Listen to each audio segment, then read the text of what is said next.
The data that I want to have so I have like 32 would not respond to that question. Okay, we're gonna go ahead and get started for the last little bit this afternoon. So Mark's kind of walked you through this is what essential questions are, this is why they're important. Jen walked you through, this is how you write them, this is kind of how you design them for your classroom. And now I have the easy part of the day, which is to talk to you about how they actually get implemented in the classroom.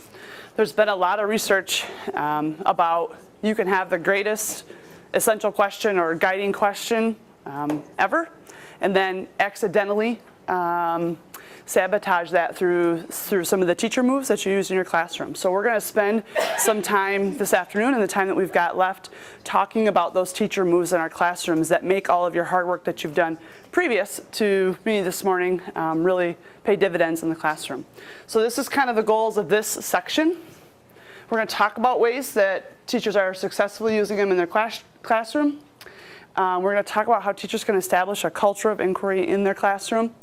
And then finally kind of brainstorm ideas. If you bump into something that, you ask a great question and then you hear crickets in the room, we're going to brainstorm some strategies to help the challenges that come with implementation.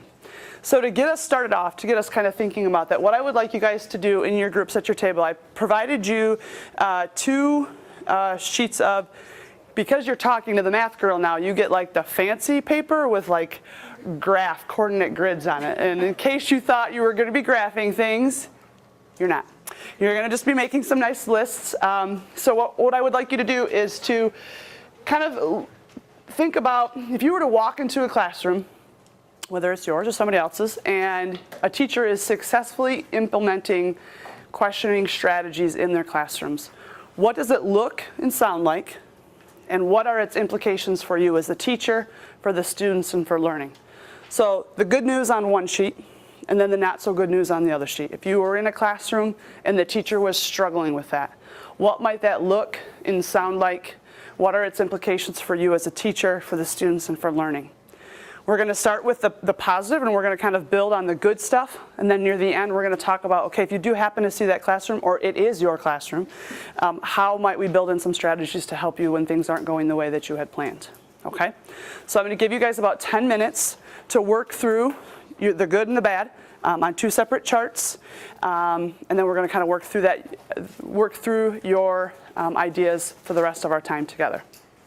Okay? All right, go ahead and get started.